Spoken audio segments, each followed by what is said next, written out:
이제 혼자 버티지 마세요. 남은 날은 제가 챙겨드릴게요. 그 말을 들었을 때 저는 웃었습니다. 괜히 눈물이 날 것 같아서 억지로 웃었습니다. 남편 먼저 보내고 혼자 산 세월이 참 길었거든요. 자식들은 다 타지에 살았고 명절에도 텔레비전 틀어놓고 혼자 밥 먹는 날이 더 많았습니다. 65이 되면 그런 삶에 익숙해질 줄 알았는데 오히려 밤이 더 길어졌습니다. 그래서 처음으로 시니어 모임에 나갔고 거기서 그 사람을 만났습니다. 말수 적고 조용한 사람이었습니다. 저는 늦게라도 기댈 수 있는 사람이 생겼다고 믿었습니다. 그 집에 들어가기 전까진요. 가족이 많은 집이었습니다. 드나드는 사람도 있고 냉장고엔 반찬도 넉넉했습니다. 그런데 들어가고 나서야 알았습니다. 그 집이 저를 반긴 건 저라는 사람이 아니었다는 걸요. 재혼 석 달 만에 저는 매일 그 집에서 뛰쳐나오고 싶었습니다. 그들이 저를 가족으로 맞은 게 아니었다면 저에게 원했던 건 대체 무엇이었을까요? 시작 전 구독과 좋아요로 함께 해주시고 어느 지역에서 듣고 계신지 댓글로 한 번씩만 남겨주세요. 그곳에 행복이 닿길 바라겠습니다. 65이 되던 해 봄이었습니다.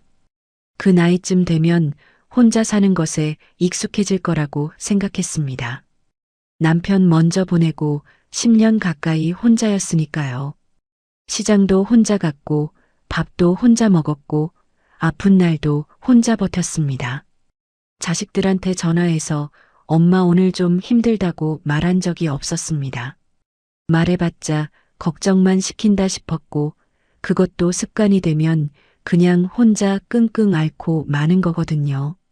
그러다 보니 아프면 약국 가서 약 사 먹고 심심하면 텔레비전 틀어놓고 명절엔 차례 지낼 집이 따로 없으니 그냥 집에 있었습니다. 뭐 그래도 버티면 되는 줄 알았습니다. 그런데 이상하게도 65부터는 저녁이 달라졌습니다. 밥 한 숟갈 뜨다 말고 멍하니 있는 시간이 생겼습니다. 딱히 슬픈 것도 아닌데 말 걸 사람이 없다는 게 그렇게 무겁게 느껴질 줄 몰랐거든요. 창밖에서 누가 웃는 소리가 들리면 괜히 커튼 끝을 잡게 되고 아랫집에서 저녁밥 냄새가 올라오면 더 조용해졌습니다.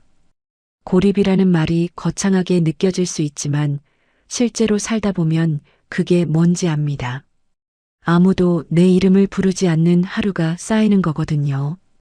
그날도 그랬고 그 다음 날도 그랬습니다. 그 무렵 친구 복자가 전화를 했습니다. 조복자, 저랑 나이 1살 차이 나는 친구입니다.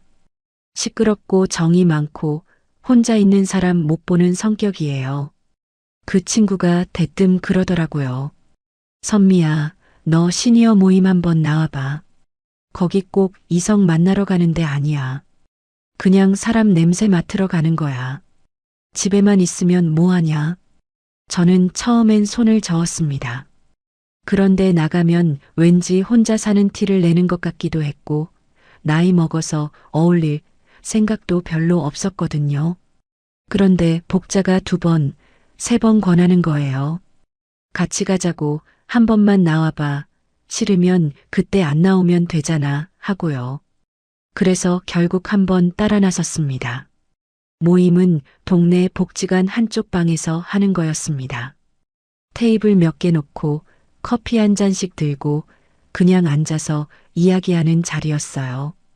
거창한 것도 없고 복잡한 것도 없었습니다. 처음엔 낯설었습니다. 서로 이름도 모르고 어색하게 웃으면서 날씨 얘기나 하는 분위기였으니까요. 그런데 이상하게 1시간쯤 앉아 있으니까 마음이 좀 풀렸습니다. 사람 목소리를 들으니까요. 그것만으로도 달랐습니다. 거기서 강태윤을 처음 봤습니다. 68, 저보다 3살 위였습니다. 키가 크고 말수가 적었습니다. 남들이 떠들고 웃을 때 같이 웃긴 했지만 먼저 나서서 분위기를 주도하는 타입은 아니었어요. 누가 말하면 끊지 않고 끝까지 들었고 가끔 한마디씩 넣는데 그게 딱 필요한 말이었습니다. 저는 그 점이 좋았습니다. 혼자 오래 산 사람은 화려하게 말 잘하는 사람보다 가만히 들어주는 사람한테 더 흔들리기도 하거든요. 그게 그날 제 얘기였습니다. 처음부터 가까워진 건 아니었습니다. 차를 한 번 마셨고 그 다음 주에 또 모임에 나갔다가 점심을 같이 먹게 됐고 그 다음엔 복지관 앞 공원을 천천히 걸었습니다. 서두르지 않았어요. 태윤도 그랬고 저도 그랬습니다.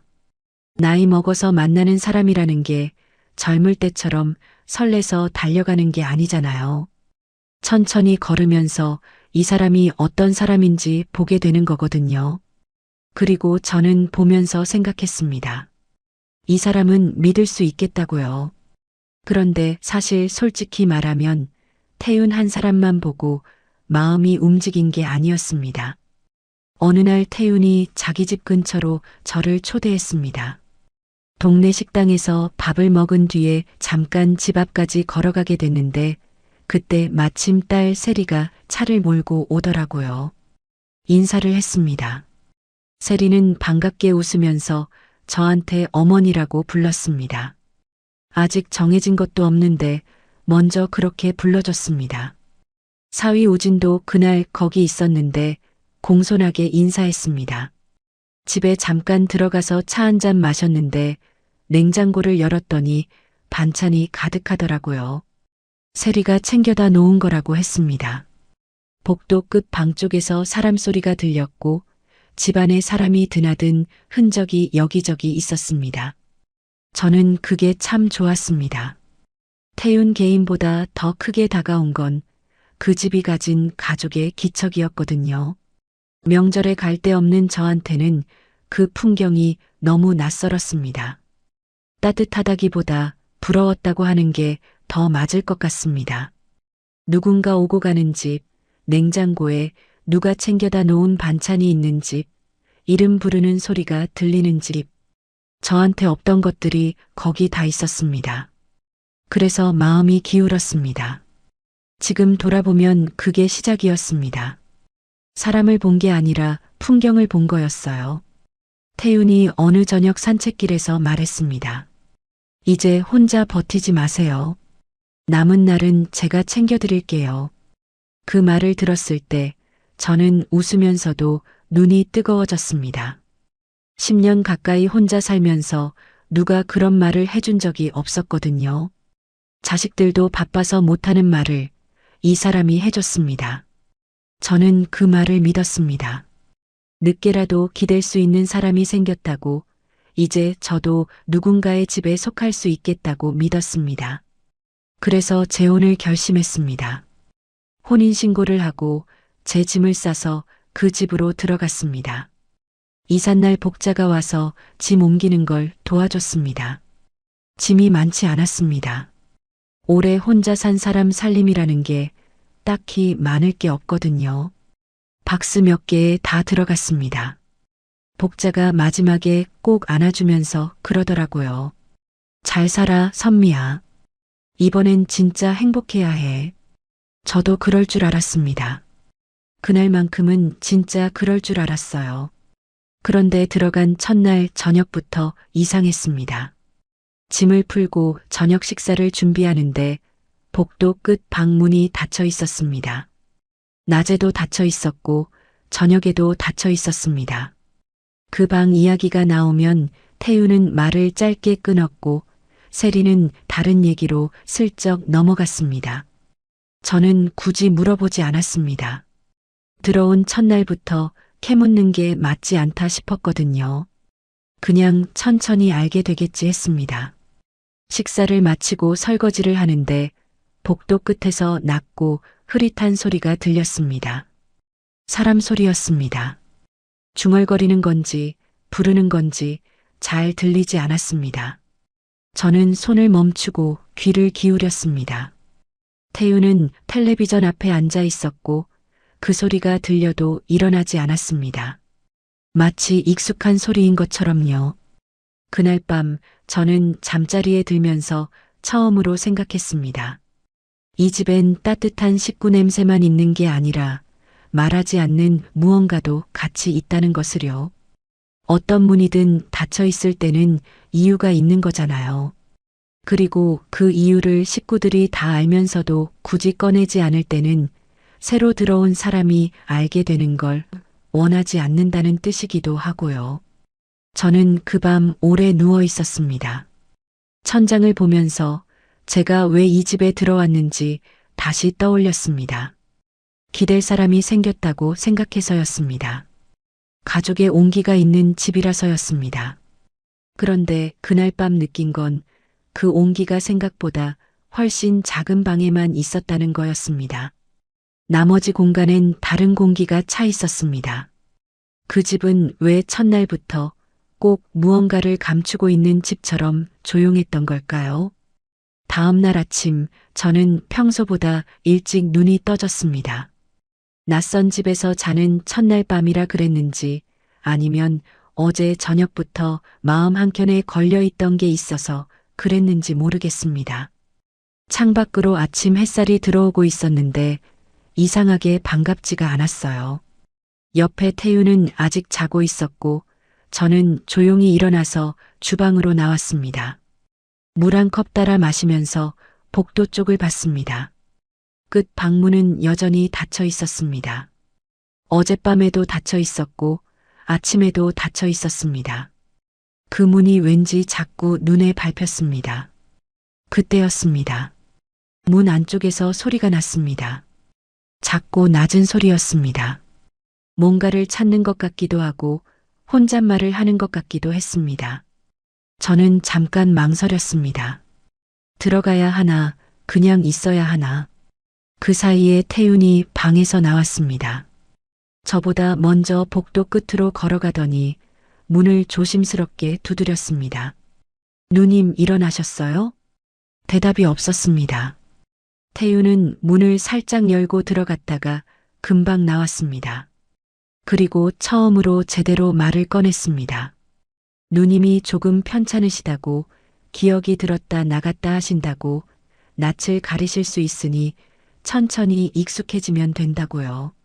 설명은 딱 그만큼이었습니다. 더도 덜도 없이 그 짧음이 오히려 이상하게 느껴졌습니다. 결혼 전에 왜 한 번도 먼저 말하지 않았을까 하는 생각이 들었거든요.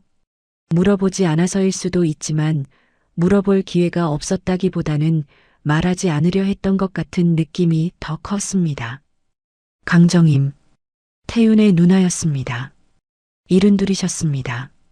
처음 뵌 건 그날 아침 식사 자리였습니다. 태윤이 방에서 모시고 나오셨는데 걸음이 느리고 눈빛이 좀 흐릿했습니다. 앉으시는데도 시간이 걸렸고 앉으신 뒤에도 한동안 허공을 보셨습니다. 저는 아침밥을 차리면서 최대한 자연스럽게 행동하려고 했습니다. 처음 뵙는 분한테 어색하게 쳐다보는 것도 실례인 것 같았고 그렇다고 모른 척하는 것도 이상했으니까요. 밥을 퍼서 정임 어르신 앞에 놓아드렸습니다. 그분이 밥그릇을 내려다보시다가 고개를 들어 제 얼굴을 보셨습니다. 한참을 보셨습니다. 저는 웃으면서 드세요라고 말씀드렸습니다. 그런데 그분이 뜻밖의 말씀을 하셨습니다. 오늘은 또 바뀌었네. 저는 그 말이 무슨 뜻인지 바로 알아듣지 못했습니다. 치매 초기시라니까 헷갈리시는 건가 보다 싶었어요. 그래서 웃으면서 그냥 넘기려고 했습니다. 그런데 그 말을 들은 태윤 얼굴이 잠깐 굳었습니다. 세리도 마침 아침에 들렀는데 그 말을 듣더니 표정이 딱 한순간 멈췄습니다. 그리고 곧바로 화제를 돌렸습니다. 정임 어르신한테 누나 밥 먹어요라고 하면서 말이에요. 저는 그때 처음으로 작게 소름이 돋았습니다. 단순한 헛소리라면 저렇게 표정이 굳을 이유가 없었습니다. 아픈 어른이 뜬금없는 말씀을 하실 때 가족들이 보통 어떻게 반응하는지 압니다. 당황하거나 달래거나 그냥 웃어넘기거나 하죠. 그런데 태윤과 세리의 반응은 달랐습니다. 굳었다가 빠르게 덮었습니다. 마치 저 말이 나오면 안 된다는 걸 알고 있는 사람들처럼요. 처음 며칠은 정말 사소한 부탁들이었습니다. 세리가 새어머니, 정임 이모 약 좀 챙겨주실 수 있어요? 아침 저녁으로 한 알식이에요라고 했습니다. 저는 당연하다고 했습니다. 가족이 됐으니 그 정도는 해야지 싶었고 오히려 제가 할 수 있는 게 있다는 게 좋았습니다. 그 다음엔 저녁 반찬을 정인방에 따로 좀 놔달라고 했습니다. 그것도 했습니다. 그 다음엔 밤에 방문 두드리는 소리 나면 한 번만 봐달라고요. 그것도 했습니다. 부탁 하나하나는 다 사소했습니다. 그런데 그게 매일 반복됐습니다. 약 챙기기, 식사 따로 준비하기, 밤에 깨서 확인하기, 어르신 방 환기시키기. 그 일들이 하루 루틴이 돼가는데도 저는 처음엔 당연하다고 생각했습니다. 오히려 그 부탁들 덕분에 집안에 자연스럽게 녹아드는 것 같다고 느꼈습니다. 내가 이 집에 필요한 사람이 되고 있다고요. 그때는 그렇게 받아들였습니다. 그러다 조금씩 달라졌습니다. 정임 어르신이 저를 찾기 시작한 겁니다. 식사 시간이 되면 제가 오기 전에 방문을 두드리셨고 약 드실 때도 저한테 받으려 하셨습니다. 태윤이 가져가면 손을 저으시면서 저 사람 오면 줘라고 하신다는 거예요. 처음엔 그게 좀 뿌듯하기도 했습니다. 어르신이 저한테 마음을 여신 것 같았으니까요. 세리는 웃으면서 말했습니다. 새어머니가 계셔서 고모가 안정을 찾는 것 같아요. 정말 다행이에요. 그 말이 처음엔 고마웠습니다. 그런데 그 말을 2번, 3번 들으니까 조금 이상했어요. 고마운 말이 반복되면 어느 순간부터 다른 냄새가 나기 시작하거든요. 사랑받는다는 뜻이 아니라 들어와줘서 집이 편해졌다는 뜻처럼 들리기 시작했습니다. 제가 아니라 제 역할이 다행이라는 말처럼요. 그 차이가 말 한마디에서도 느껴지더라고요. 그날 오후 정임 어르신 방에 점심을 들고 들어갔습니다. 어르신은 침대에 반쯤 기대어 앉아 계셨습니다. 밥상을 내려놓고 숟가락을 챙겨드리는데 어르신이 제 손목을 잡으셨습니다. 세게 잡은 건 아니었는데 놓지 않으셨습니다. 저는 그냥 가만히 있었습니다. 어르신이 창문 쪽을 보면서 말씀하셨습니다. 지난번 사람은 금방 가더라. 저는 숟가락을 들다가 멈췄습니다. 이번엔 못 들은 척할 수가 없었습니다. 오늘은 또 바뀌었네는 어르신이 헷갈려서 하시는 말씀일 수 있었습니다. 그런데 지난번 사람은 달랐습니다. 그건 무언가를 기억하고 하시는 말씀이었습니다. 치매 초기라고 했지만 그 말은 또렷했습니다. 흐릿한 눈빛이 아니라 무언가를 보고 있는 눈빛으로 하신 말씀이었어요. 저는 조심스럽게 여쭤봤습니다. 어르신, 지난번 사람이요? 어르신은 제 손목을 놓으시고 밥그릇을 보셨습니다. 더 말씀하지 않으셨습니다. 저는 밥상 앞에 잠깐 앉아 있었습니다. 방 안이 조용했고 창밖에서 바람 소리만 들렸습니다. 저는 그 방을 나오면서 머릿속에 그 말을 되새겼습니다. 지난번 사람. 그 말이 그날 하루 종일 머릿속을 맴돌았습니다. 저보다 먼저 이 자리에 있었던 사람이 있었다는 걸까요? 아니면 어르신이 오래된 기억 속 누군가를 떠올리신 걸까요? 저는 태윤한테 물어봤습니다. 저녁 먹고 나서 나란히 앉아 텔레비전을 보던 중에 조심스럽게 꺼냈습니다. 오늘 어르신이 지난번 사람이라고 하시던데 그게 무슨 말씀이에요? 태윤은 잠깐 텔레비전을 보다가 말했습니다. 누님이 원래 그래요.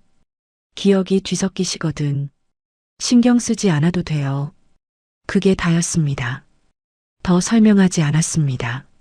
저는 그 대답이 영 걸렸지만 그 자리에서 더 캐묻지 않았습니다. 태윤 표정이 더 이상 말하고 싶지 않다는 걸 보여주고 있었거든요.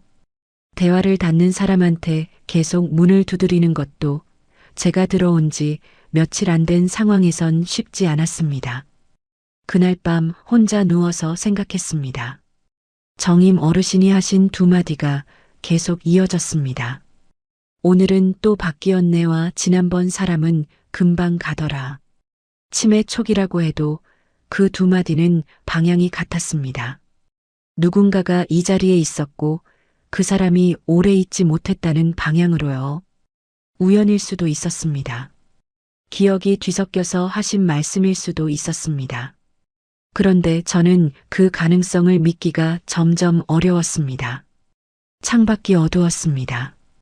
태우는 옆에서 잠든 지 오래였고 저는 눈을 감지 못한 채 천장만 봤습니다. 가족 많은 집이 좋아서 들어왔는데 그 집안에서 가장 모르는 사람은 저였습니다. 다들 알고 있는 무언가를 저 혼자만 모르고 있는 것 같은 기분이 들었습니다. 그리고 그 무언가가 생각보다 단순하지 않을 수도 있다는 예감이 서서히 올라오기 시작했습니다. 정임 누나가 말한 지난번 사람은 정말 실존하는 누군가였을까요? 재혼한 지 2달이 지났습니다. 달력을 보면서 그걸 깨달았을 때 저는 한참 멍하니 앉아 있었습니다. 2달이 지났는데 태윤과 단둘이 밥을 먹은 게 몇 번이나 됐는지 손에 꼽을 수 있었습니다. 같이 산책을 나간 건 한 번이었고 그마저도 정임 어르신이 밤에 깨셨다는 세리 문자가 와서 중간에 들어왔습니다. 신혼이라는 말이 어울리지 않는 2달이었습니다. 아니, 처음부터 그런 시간은 없었던 것 같습니다. 제 하루는 이렇게 흘렀습니다. 아침 일찍 일어나서 정임 어르신 약부터 챙겼습니다. 어르신은 일정한 시간에 드셔야 하는 약이 3가지였는데 종류마다 주의 사항이 달랐습니다. 식전에 드셔야 하는 것, 식후에 드셔야 하는 것, 물을 많이 마셔야 하는 것. 처음엔 메모를 붙여놨는데 나중엔 외웠습니다. 그 다음엔 어르신 아침 식사를 따로 준비했습니다. 어르신은 소화가 약하셔서 드시는 것도 따로 챙겨야 했거든요. 죽이나 부드러운 것 위주로요. 그걸 다 하고 나면 태윤 아침 차리고 설거지하고 어르신 방 환기시키고 오전이 다 지나갔습니다. 오후엔 잠깐 쉬나 싶으면 어르신이 부르셨습니다. 그냥 말동무가 필요하신 것 같기도 하고 혼자 방에 계시는 게 답답하신 것 같기도 했습니다. 저는 들어가서 옆에 앉았습니다. 때로는 손을 잡고 있었고 때로는 텔레비전을 같이 봤습니다. 어르신이 또렷하신 날엔 옛날 얘기를 하셨고 흐릿하신 날엔 말씀이 중간에 끊기셨습니다. 저는 그 시간이 나쁘지 않았습니다. 어르신이 저를 필요로 하신다는 게 느껴졌고 그게 이 집에서 제가 의미 있는 사람이라는 증거처럼 여겨졌거든요. 지금 생각하면 그 마음 자체가 제가 얼마나 지쳐 있었는지를 보여주는 것 같습니다. 필요받는 게 고마운 사람이 됐다는 거니까요. 저녁이 되면 또 식사를 준비했습니다. 태윤은 저녁을 꼭 집에서 먹었고 세리 부부도 일주일에 2~3번은 왔습니다. 오면 밥을 먹고 갔습니다. 처음엔 세리가 제가 도와드릴게요라고 했는데 몇 번 지나니까 그 말도 없어졌습니다. 자연스럽게 제가 다 했습니다. 밥하고 반찬 차리고 설거지하고 세리와 우진은 거실에서 태윤과 얘기를 했습니다. 저는 주방에서 혼자 움직였습니다. 그게 이상하다는 걸 느낀 건 어느 날 저녁 설거지를 하다가 문득 고개를 드는 순간이었습니다. 거실에서 3사람이 웃는 소리가 들렸습니다. 태윤, 세리, 우진. 셋이서 뭔가 재밌는 얘기를 하고 있었습니다. 저는 그 소리를 들으면서 주방에서 혼자 그릇을 닦고 있었습니다. 재혼한 집에서 가족들이 웃는 자리에 제가 없었습니다. 저는 그 풍경을 한 박자 늦게 알아챘습니다. 이상하지 않나요? 이 집에서 가장 많이 움직이는 사람이 왜 저였을까요? 세리는 여전히 다정하게 말했습니다. 새어머니가 계셔서 정말 집이 달라졌어요. 아버지도 한결 편하실 거예요. 저희가 못하는 걸 어머니가 채워주시는 것 같아요. 그 말들이 반복될수록 저는 이상한 감정을 느꼈습니다. 처음엔 그냥 고마운 말이라고 받아들였는데 3번, 4번 들으니까 달리 들렸습니다. 저를 사람으로 고마워하는 말이 아니라 빈자리가 채워져서 편해졌다는 말처럼요. 제가 오기 전에 그 자리가 있었고 그 자리를 누군가 메워야 했는데 마침 제가 들어온 거라는 느낌. 그 느낌이 말 한마디 한마디에서 조금씩 쌓였습니다. 태윤도 달라진 게 보였습니다. 처음 만날 때 그 사람은 말수는 적어도 세심한 사람이었습니다. 차를 마시면서 제 컵이 비면 먼저 채워줬고 걸을 때 제가 느리면 맞춰서 걷는 사람이었어요. 그런데 이 집에서 같이 살면서부터는 달랐습니다. 정임 어르신 문제만 나오면 늘 한 발 물러섰습니다. 어르신이 밤에 소리를 지르시면 제가 일어나도 태윤은 방에서 나오지 않았습니다. 다음 날 아침에 어젯밤엔 왜 안 나왔어요? 라고 하면 누님이 원래 밤에 저러신다고 했습니다. 제가 힘들다고 하면 시간 지나면 나아질 거다고 했습니다. 구체적인 답은 없었습니다. 늘 애매했습니다. 책임질 자리에서는 꼭 그렇게 한 발씩 빠졌습니다. 그러다 그날이 왔습니다. 정임 어르신 방을 정리하던 날이었습니다. 어르신이 오전에 잠드셨길래 조용히 방안을 정돈하기 시작했습니다. 이불 개고 약통 정리하고 서랍 안에 뒤섞인 잡동사니들을 가지런히 놓으려고 서랍을 열었습니다. 그런데 서랍 안쪽에 물건들이 있었습니다. 여성용 머리끈 2개, 낡은 손거울, 그리고 반으로 접힌 메모 한 장. 머리끈과 손거울은 제가 들어오면서 가져온 게 아니었습니다. 확실했습니다.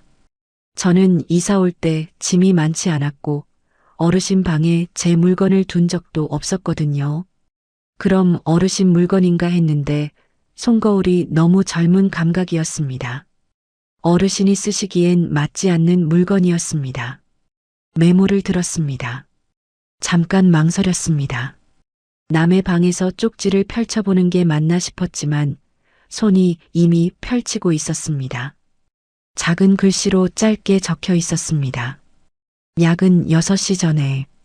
밤에 부르면 바로 가지 말고 먼저 상황 볼 것. 저는 그 메모를 들고 한참 서 있었습니다. 태윤 필체가 아니었습니다. 세리 필체도 아니었습니다. 저는 그 2사람 글씨를 어느 정도 알고 있었는데 분명히 달랐습니다. 그렇다면 누구의 글씨일까요? 이 메모는 누가 썼고 왜 어르신 서랍 안에 있었을까요? 메모 내용은 어르신을 돌보는 사람이 남긴 생활 지침 같았습니다. 정임 어르신 약 복용 시간과 밤에 부를 때 대응하는 방법을 적어 놓은 거였습니다. 그 집에 들어와서 어르신을 돌본 사람이 썼다는 뜻이었습니다. 그런데 그건 제가 아니었습니다. 저는 아직 그런 메모를 쓴 적 없었거든요. 그 메모는 저보다 먼저 쓰인 것이었습니다. 제자리에 서서 정임 어르신이 하셨던 말씀들이 다시 떠올랐습니다. 오늘은 또 바뀌었네. 지난번 사람은 금방 가더라. 그 말들이 이제 다르게 들렸습니다. 어르신은 치매 초기 증상으로 헷갈려서 하신 말씀이 아니었습니다. 기억하고 계셨던 겁니다. 저보다 먼저 이 자리에서 어르신을 돌본 사람이 있었다는 걸요. 그리고 그 사람이 오래 있지 못하고 나갔다는 걸요. 메모를 다시 접어서 서랍에 넣었습니다. 어르신이 주무시는 동안 방을 나왔습니다. 주방으로 가서 물을 한 컵 따랐는데 손이 조금 떨렸습니다. 딱히 무섭다기보다 생각이 너무 빠르게 돌아가서 그랬던 것 같습니다. 그날 저녁 정임 어르신이 깨셨습니다. 저녁 식사를 드리러 들어갔더니 어르신이 이미 침대에 앉아 계셨습니다. 눈빛이 그날은 유난히 또렷했습니다. 흐릿한 날과 또렷한 날이 반복된다고 했는데 그날은 또렷한 날이었습니다. 어르신이 저를 보시더니 손을 뻗어서 제 손을 잡으셨습니다. 그리고 낮고 조용하게 말씀하셨습니다. 넌 이번엔 좀 오래 있겠네. 저는 그 말을 듣고 숨이 잠깐 멎는 것 같았습니다. 이번엔 그 말이 걸렸습니다. 이번엔이라는 말은 지난번이 있었다는 뜻이었습니다. 어르신은 지금 무언가를 기억하시면서 하시는 말씀이었습니다. 치매 초기라는 말로 덮어버리기엔 그 문장은 너무 정확했습니다.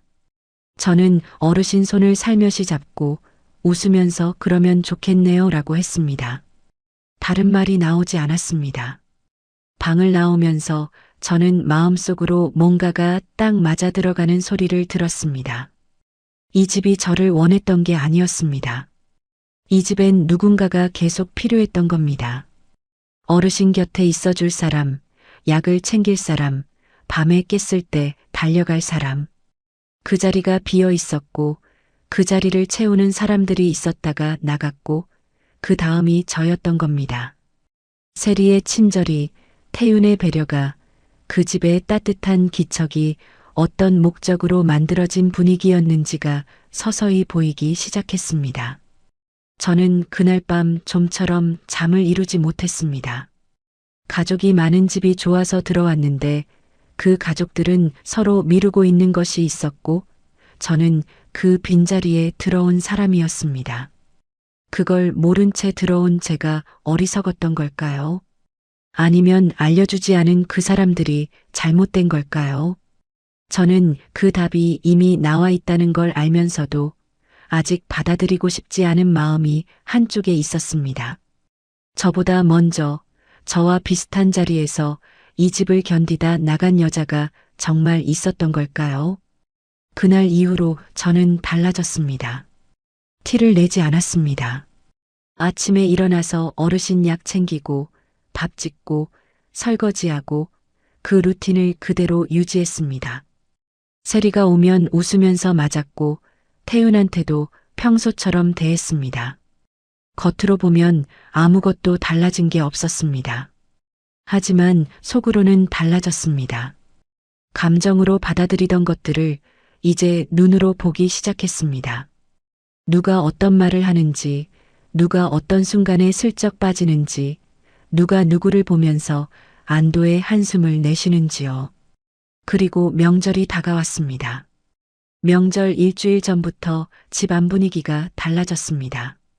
세리가 자주 왔고 우진도 따라왔습니다. 친척들이 온다고 했습니다. 태윤 쪽 친척들이 명절마다 이 집에 모인다고 했습니다. 저는 그 말을 들으면서 처음엔 그냥 받아들였습니다. 명절에 친척들이 모이는 건 당연한 일이니까요. 그런데 그 다음 말이 문제였습니다. 세리가 웃으면서 말했습니다. 이번 명절은 새어머니가 계셔서 훨씬 수월하겠어요. 저는 그 말을 듣고 잠깐 멈췄습니다. 수월하다는 말이 어디에 걸리는지 생각했습니다. 명절 준비가 수월하다는 건데 그게 왜 제가 있어서 수월한 걸까요? 친척들한테 소개할 사람이 생겨서 자리가 풍성해진다는 뜻일 수도 있었습니다. 그런데 그 말투가 그런 느낌이 아니었습니다. 짐이 해결됐다는 사람의 말투였습니다. 그 미묘한 차이를 저는 그날 처음으로 정확하게 들었습니다. 명절 사흘 전부터 준비가 시작됐습니다. 세리가 장을 봐왔습니다. 큰 봉투 여러 개를 들고 와서 주방에 내려놓고는 새어머니, 이거 좀 부탁드려도 될까요? 라고 했습니다. 저는 당연하다고 했습니다. 봉투를 열어보니 전 재료, 나물 재료, 각종 제수 음식 재료가 가득했습니다. 혼자 다 하려면 꼬박 이틀은 걸릴 양이었습니다. 그날부터 저는 주방에서 살았습니다. 명절 전날은 특히 길었습니다. 아침 일찍 일어나서 나물을 씻고 데치고 전 반죽을 만들고 재료를 다듬었습니다. 그 사이에 정임 어르신 약도 챙기고 식사도 따로 드려야 했습니다. 어르신이 명절 전날부터 기분이 오락가락하셨거든요. 사람이 많아지는 걸 본능적으로 느끼시는 건지 평소보다 더 자주 부르셨습니다. 저는 주방과 어르신 방을 오가면서 하루를 보냈습니다. 태유는 어디 있었냐고요? 오전엔 친척 중 한 분한테 전화 통화를 오래 했고, 오후엔 마트에 뭔가 사러 나갔습니다. 저녁엔 소파에 앉아서 텔레비전을 보다가 일찍 주무셨습니다. 준비하는 걸 도왔냐고 물으신다면 딱 한 번 뭐 필요한 거 없어요? 라고 물어봤습니다. 저는 괜찮아요라고 했습니다. 그 말이 나온 건 도움을 거절해서가 아니었습니다. 그때까지만 해도 저는 아직 참고 있었거든요. 속에서 뭔가 끓어오르는 게 있었지만 명절 전날에 싸움을 만들고 싶지 않았습니다. 세리는 저녁 무렵에 들어왔습니다. 주방 문 앞에서 안을 들여다보더니 말했습니다. 어머, 벌써 이만큼 하셨어요? 대단하시다. 저는 웃었습니다. 웃으면서 아무 말도 하지 않았습니다. 그날 저는 이미 12시간 가까이 서 있었습니다.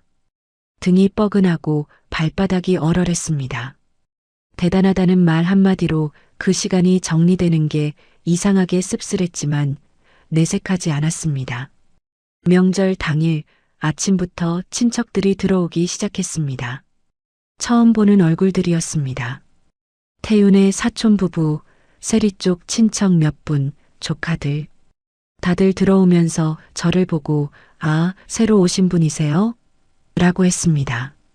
저는 인사를 했습니다. 다들 겉으론 반겼습니다. 형님 외로우셨는데 잘됐다.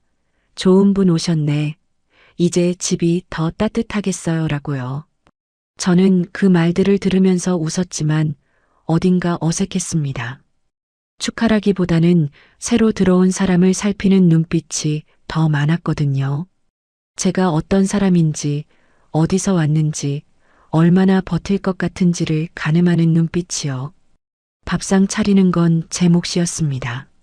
세리가 옆에서 조금 거들었지만 중심은 제가 잡았습니다. 큰 상을 2개 펼치고 음식을 올리고 어르신 밥상을 따로 챙기고 어른들이 앉으실 자리를 확인했습니다. 움직이는 내내 등이 아팠지만 멈출 수가 없었습니다. 명절 준비라는 게 그렇거든요. 중간에 주저앉을 타이밍이 없습니다. 그런데 그때였습니다. 그릇을 가지러 주방에서 안방 쪽으로 지나가던 중이었습니다. 안방 문이 살짝 열려 있었습니다. 안에서 소리가 났습니다. 낮지만 또렷한 소리였습니다. 저는 걸음을 멈췄습니다. 태윤, 세리, 우진 셋이서 얘기하고 있었습니다. 세리 목소리가 먼저 들렸습니다. 이번엔 그래도 오래 버티네. 우진이 받았습니다. 오빠도 한결 편하겠지. 세리가 다시 말했습니다. 괜히 눈치 주지 말고 그냥 지금처럼 두는 게 나아. 저는 그 자리에 그대로 서 있었습니다. 발이 움직이지 않았습니다. 들고 있던 그릇이 손 안에서 차갑게 느껴졌습니다. 머릿속이 조용해졌습니다.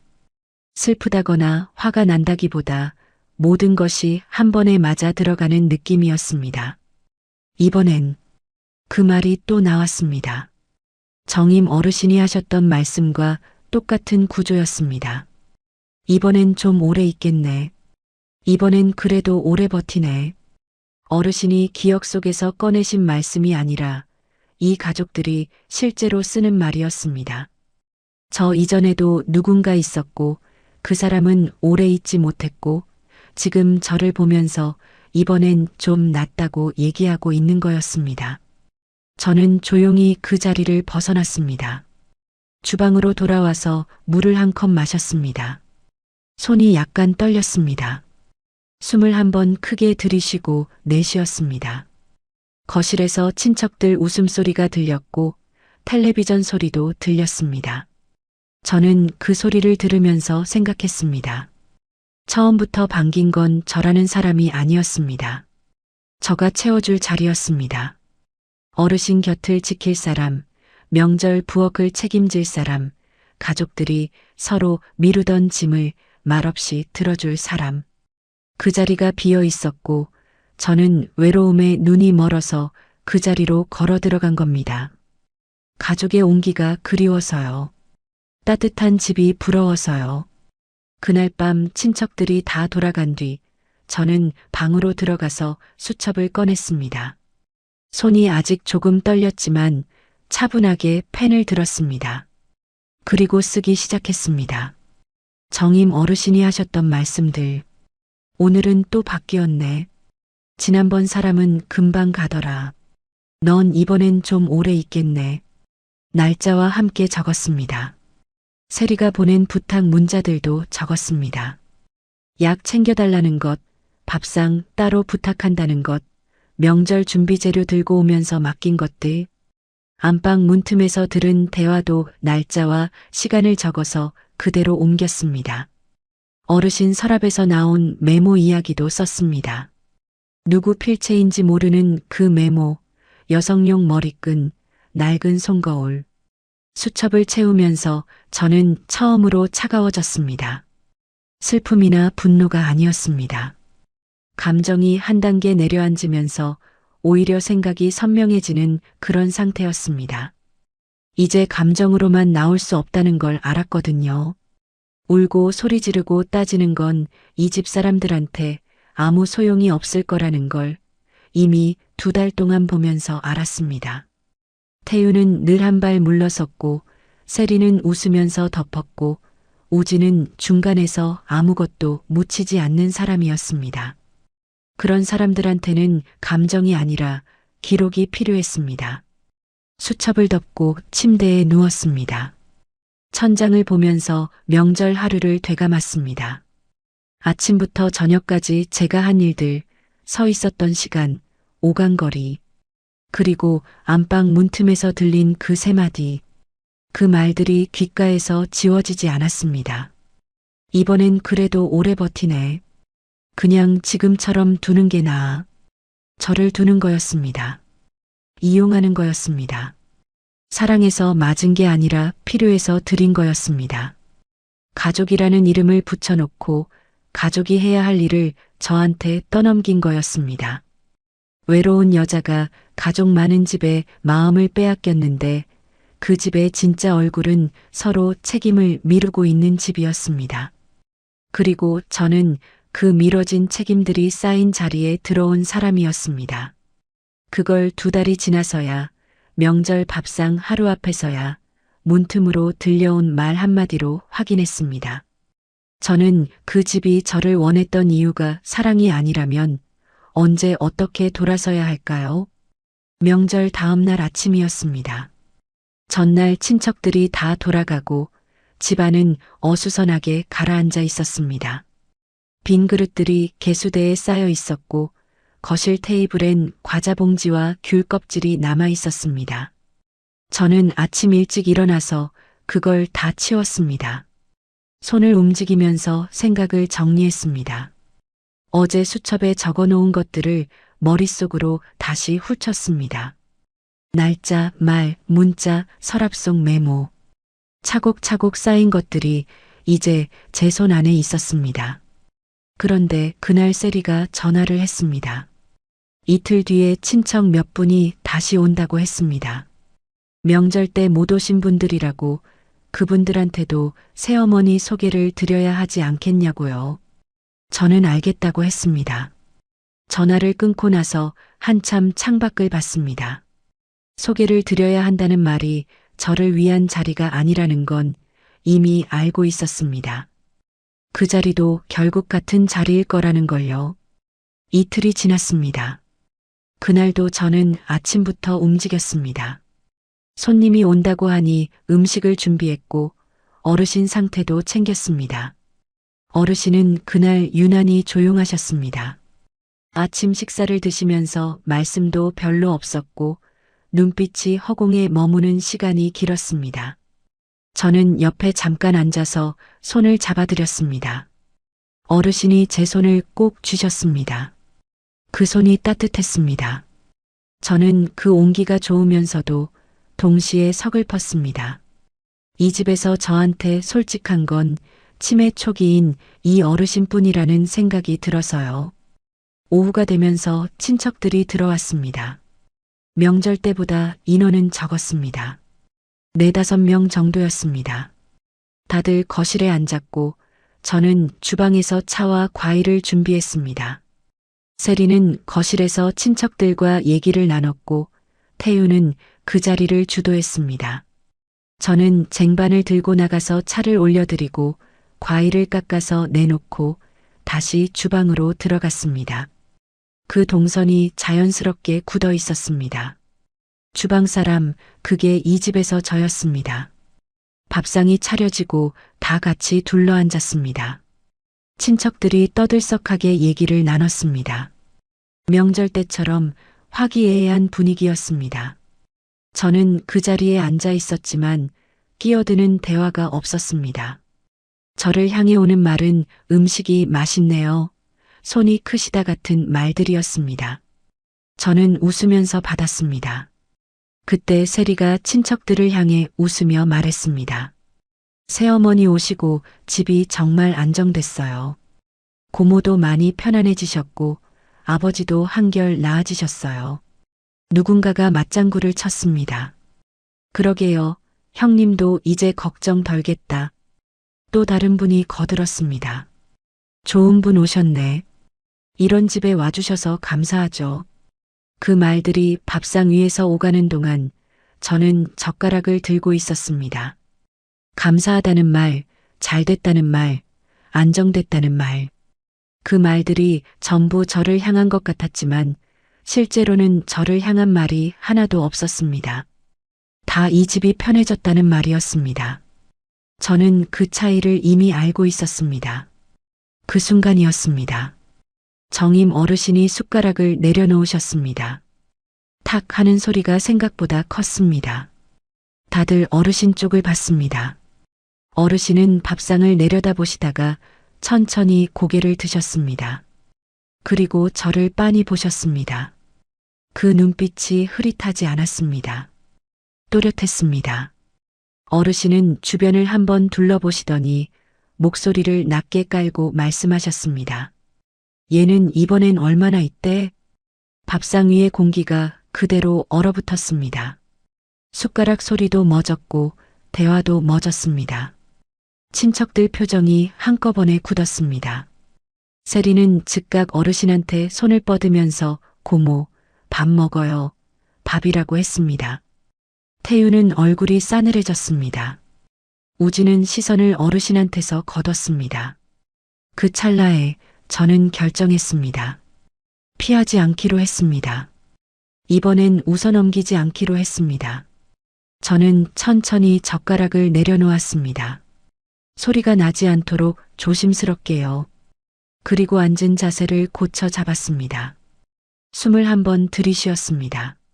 목소리를 높이지 않았습니다. 오히려 낮게 또렷하게 말했습니다. 그래서 그 말이 밥상 위에 더 선명하게 놓였습니다. 저도 이제 알 것 같습니다. 왜 저를 그렇게 반기셨는지요. 세리가 제 팔에 손을 얹으면서 어머니, 밖에서 잠깐 얘기해요라고 했습니다. 목소리에 힘이 들어가 있었습니다. 저는 그 손을 부드럽게 걷어내고 계속했습니다. 저는 늦게라도 사람이 있는 집에서 살게 된 줄 알았습니다. 그런데 이 집은 저를 아내로 맞은 게 아니더군요.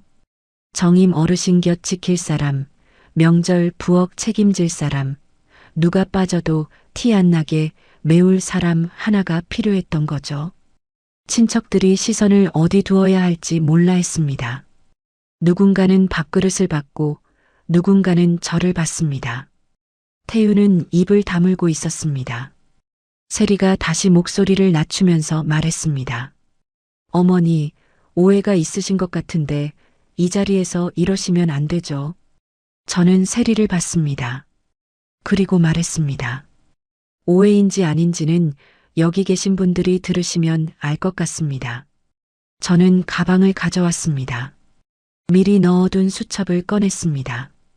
테이블 위에 올려놓으면서 말했습니다. 수첩에는 날짜별로 적혀 있다고 했습니다. 누가 언제 어떤 부탁을 했는지, 정임 어르신이 어떤 말씀을 하셨는지, 제가 어떤 대화를 들었는지가 다 적혀 있다고요. 그리고 정임 어르신 방 서랍에서 나온 메모 이야기도 꺼냈습니다. 저도 아니고 이 집 식구 누구의 필체도 아닌 메모, 여성용 머리끈과 낡은 손거울. 저보다 먼저 이 자리에 있었던 사람의 흔적이라고 했습니다. 그 말이 나오자 분위기가 바뀌었습니다. 세리 얼굴이 굳었습니다. 우진은 시선을 내렸습니다. 태유는 헛기침을 했습니다. 친척들 중 한 분이 조용히 그게 무슨 말이에요라고 물었습니다.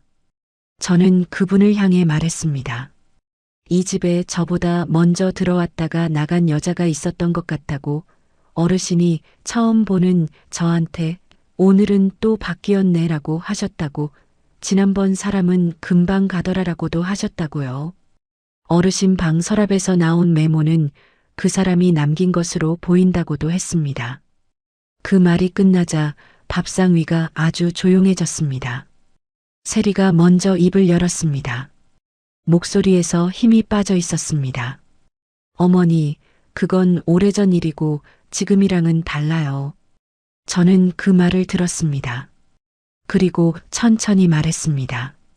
오래전이든 지금이든 저한테는 처음부터 말씀해 주셨어야 했습니다. 그게 최소한의 예의였을 텐데요. 태윤이 그제야 입을 열었습니다. 선미 씨, 일단 여기선 그만하고 나중에 얘기합시다. 저는 태윤을 봤습니다. 그 얼굴에서 익숙한 걸 봤습니다. 책임질 상황에서 늘 한 발 물러서던 그 표정이었습니다. 자리를 피하고 싶어하는 얼굴이었습니다.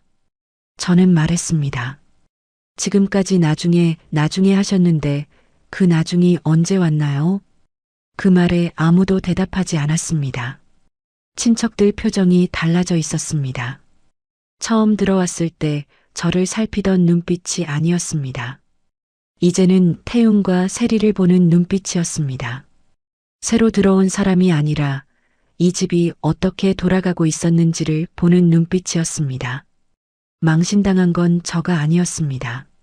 저를 조용한 사람으로 알고 편하게 써온 그 가족들이었습니다. 저는 수첩을 가방에 다시 넣었습니다. 그리고 자리에서 일어나면서 정임 어르신을 봤습니다. 어르신은 밥그릇을 내려다보고 계셨습니다. 아까보다 눈빛이 흐려져 있었습니다.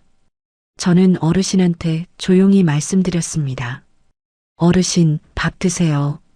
어르신이 고개를 드셨습니다. 저를 한참 보셨습니다. 그리고 천천히 숟가락을 드셨습니다. 저는 그 모습을 보면서 주방으로 들어갔습니다.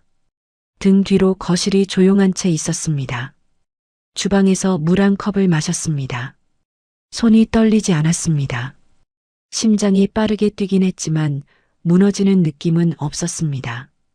오히려 오랫동안 가슴 안에 눌려있던 것이 조금 거친 것 같은 느낌이었습니다. 2달 동안 참았던 게 터진 게 아니라 차분하게 꺼냈습니다. 그 차이가 중요했습니다. 감정으로 쏟아냈다면 이 집 사람들은 또 넘어갔을 겁니다.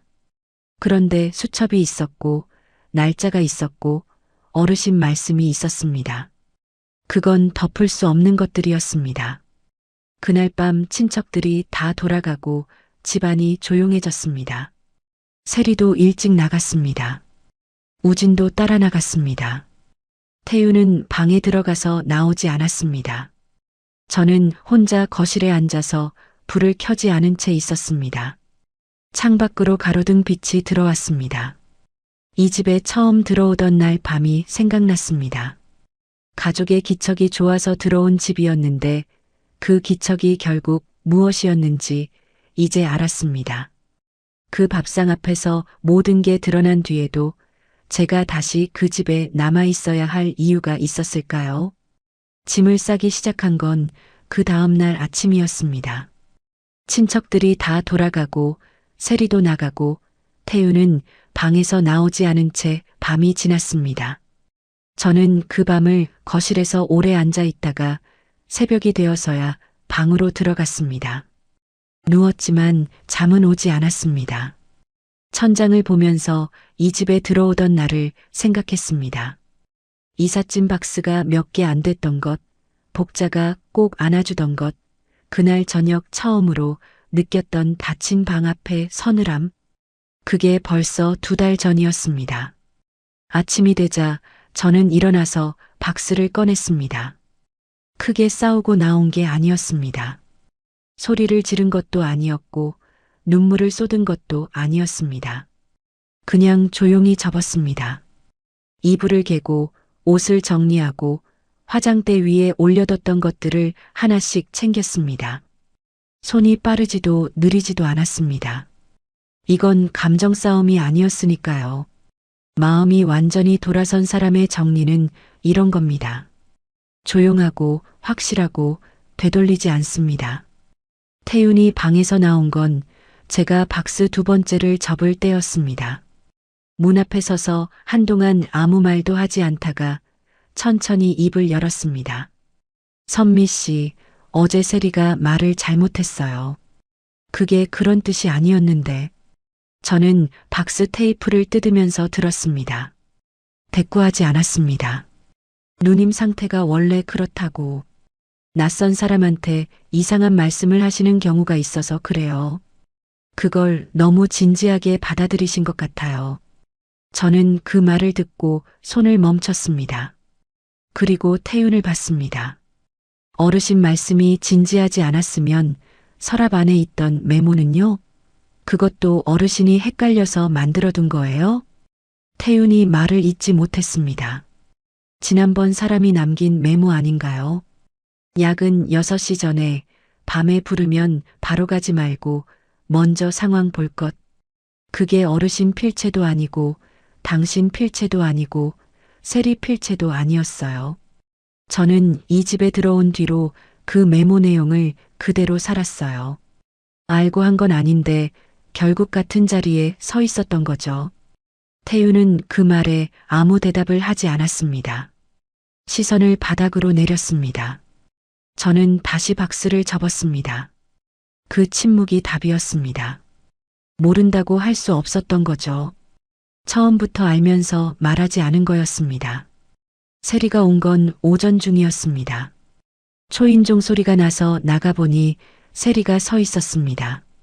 표정이 어제와 달랐습니다. 날카롭지도 않고 다정하지도 않은 뭔가를 계산하는 얼굴이었습니다.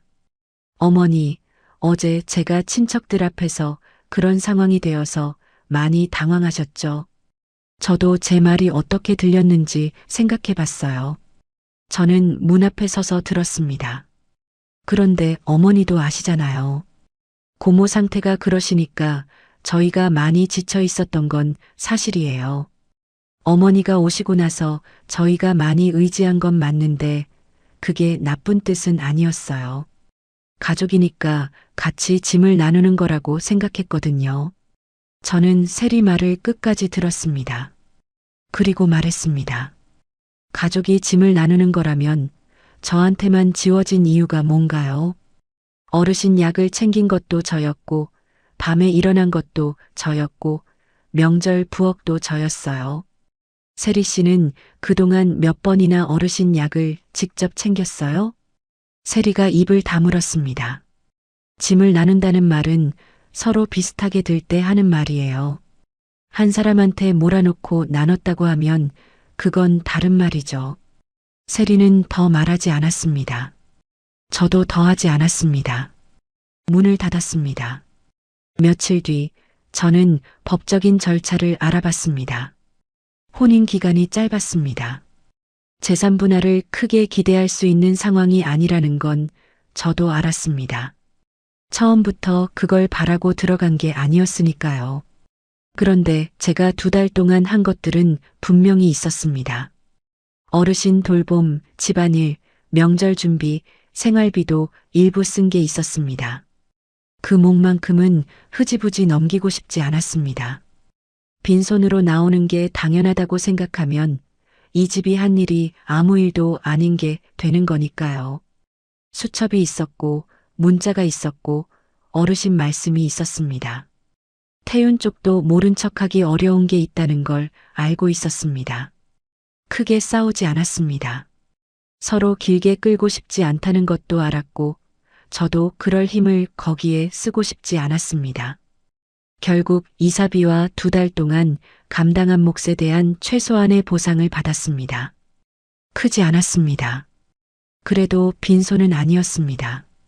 그게 중요했습니다. 빈손이 아니라는 것, 아무 흔적 없이 나온 게 아니라는 것이요. 혼인신고를 되돌리는 서류를 쓰던 날, 저는 이상하게 눈물이 나지 않았습니다. 슬프지 않아서가 아니었습니다. 슬펐습니다. 늦게 다시 믿어보려 했던 마음이 헛것이 된 것 같아서요. 그런데 울음이 나올 자리가 없었습니다. 이미 너무 많은 것들을 확인한 뒤였거든요. 눈물은 아직 믿고 싶을 때 나오는 것 같습니다. 더 이상 믿지 않을 때는 그냥 담담해지더라고요. 다시 혼자가 됐습니다. 짐박스 몇 개를 들고 나왔습니다. 들어갈 때랑 비슷한 부피였습니다. 복자가 또 와줬습니다. 박스를 차에 싣는 걸 도와주면서 아무 말도 하지 않았습니다. 저도 아무 말 하지 않았습니다. 다 싣고 나서 복자가 제 어깨를 한번 두드렸습니다. 그것만으로 충분했습니다. 처음 며칠은 많이 허탈했습니다. 집에 들어오면 또 조용했습니다. 불 꺼진 방, 아무도 부르지 않는 이름, 혼자 먹는 밥. 그 집에 들어가기 전과 똑같은 풍경이었습니다. 그래서 더 허탈했는지도 모릅니다. 2달을 돌아서 왔는데 제자리인 것 같아서요. 창피하다는 생각도 들었습니다. 내가 너무 급하게 믿었나, 외로움에 너무 눈이 멀었나 싶었습니다. 밤에 혼자 누워서 그런 생각들이 돌아올 때마다 손으로 눈을 꾹 눌렀습니다. 그런데 일주일쯤 지나자 달라졌습니다. 아침에 눈을 떴을 때 오늘 누구 약을 챙겨야 한다는 생각이 없었습니다. 밥을 먹을 때 누군가 눈치를 봐야 한다는 긴장이 없었습니다. 저녁에 혼자 앉아 있어도 등 뒤에서 뭔가 부탁이 날아올 것 같은 느낌이 없었습니다. 그 없음이 처음엔 허탈함인 줄 알았는데 시간이 지나니까 그게 편안함이었습니다.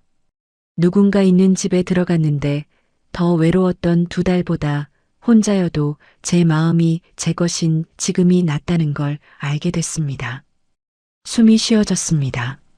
그 말이 딱 맞습니다. 그 집에 있는 동안 저는 숨을 반쯤 참고 살았던 것 같습니다. 무슨 말이 날아올지 모르니까, 어떤 부탁이 또 생길지 모르니까 내가 충분히 하고 있는지 계속 확인하면서 살았습니다. 그게 2달이었습니다. 나와서 처음으로 숨을 끝까지 내쉬었습니다. 그 느낌이 그렇게 낯설 줄 몰랐습니다. 복자한테 전화가 왔습니다. 선미야, 동네 문화센터에서 손글씨 수업한다더라. 같이 등록할래? 저는 잠깐 생각하다가 그러자고 했습니다. 예전 같았으면 망설였을 겁니다. 사람들 사이에 끼는 게 어색하기도 하고 뭔가를 새로 시작하는 게 귀찮기도 해서요. 그런데 이번엔 바로 그러자고 했습니다. 등록하고 첫날 갔습니다. 작은 강의실에 테이블이 몇 개 있고 제 또래 분들이 앉아 계셨습니다. 선생님이 붓을 나눠주고 종이를 펼쳤습니다. 저는 오랫동안 글씨를 제대로 써본 적이 없다는 걸 그때 알았습니다. 그냥 흘려 쓰는 거 말고 천천히 한 획씩 눌러 쓰는 거요. 처음엔 손이 어색했습니다. 그런데 획을 하나씩 그으면서 집중하다 보니 잠깐 동안 아무 생각이 없어졌습니다. 그게 좋았습니다. 조용하게 비워지는 시간이요. 아침 걷기도 시작했습니다. 특별한 목적지 없이 그냥 동네를 걸었습니다. 이른 아침 공기가 생각보다 차가웠습니다. 처음 며칠은 오래 걷지 못했습니다. 다리가 금방 무거워졌습니다. 그런데 계속 하다 보니까 조금씩 늘었습니다. 30분, 40분. 걸으면서 아무 생각도 안 하려고 했는데 그게 잘 안 됐습니다. 그냥 여러 가지가 떠올랐습니다. 태윤이 처음 했던 말, 세리의 웃는 얼굴, 정임 어르신 손에 온 기. 그 기억들이 걸음 사이사이에 끼어들었습니다.